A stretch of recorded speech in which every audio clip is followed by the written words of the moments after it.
এখন থেকে 400 কোটি বছর আগে চাঁদের পৃষ্ঠে একের পর এক অ্যাস্ট্রয়েড আঘাত করে। চাঁদ তখন কেবলমাত্র গঠিত হয়েছে। অ্যাস্ট্রয়েডের এই আঘাতে চাঁদের সারফেস ভেঙে যায়, লাভা বেরিয়ে আসে, বিশাল বিশাল লাভার পুল সৃষ্টি হয়। এগুলোই পরবর্তীতে দাগের সৃষ্টি করেছিল, যা আমরা পৃথিবী থেকে দেখতে পাই। যদিও চাঁদ পৃথিবীর চারপাশে ঘুরছে, কিন্তু পৃথিবীর গ্রাভিটি একে শক্ত করে ধরে রাখে, এতটাই শক্ত যে আমরা শুধুমাত্র এর একটা পাশেই দেখতে পাই। আমরা, আমাদের পূর্বপুরুষেরা, এমনকি লক্ষ লক্ষ বছর আগে ডাইনোসররাও চাঁদের এই পাশটাই দেখেছে। কি আছে চাঁদের অপর পাশটাই? লুকিয়ে আছে কোনো উন্নত সভ্যতা? আজকের এই ভিডিওতে আমরা চাঁদের ডার্ক সাইড নিয়ে আলোচনা করব। চলুন তাহলে ভিডিওটি শুরু করা যাক।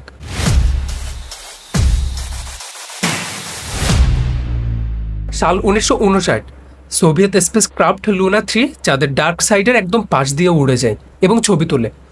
ওই প্রথমবারের মতো বিজ্ঞানীরা চাঁদের এ পাশটি দেখেন এবং দেখে একদমই অবাক হয়ে যান। তারা ভেবেছিলেন এই পাশটিও সামনের পাশের মতো একই রকম দেখতে হবে, but it was completely different than নেয়ার সাইড। এখানে ক্রেটার বা গর্তে ভরা ছিল।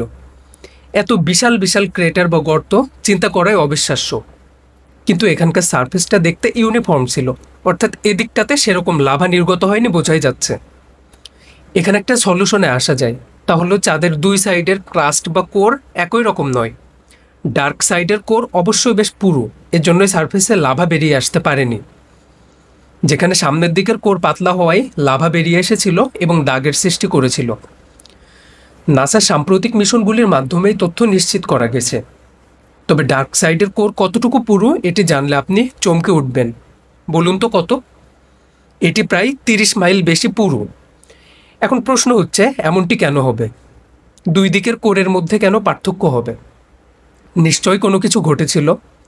আধুনিক সুপার কম্পিউটার ব্যবহার করে একটা এক্সপ্লানেশন দাঁড় করানো হয়েছে।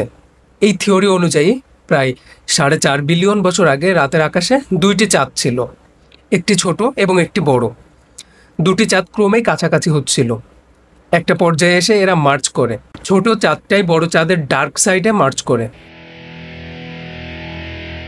এর কারণে এই পাশের কোর বা ক্রাস্ট বেশ পুরু হয়ে যায়। ব্যাপারটাকে সংঘর্ষ না বলে মার্চ বলা হচ্ছে, কারণ দুটি চাঁদের গতি একই দিকে ছিল, অনেকটা চাদর দিয়ে জড়িয়ে ফেলার মতো। তো এই ছিল আমাদের আজকের ভিডিও। দেখা হচ্ছে পরবর্তীতে নতুন কোনো ভিডিওতে। সে পর্যন্ত ভালো থাকবেন, সুস্থ থাকবেন এবং বিজ্ঞান চর্চা করবেন। আল্লাহ হাফেজ।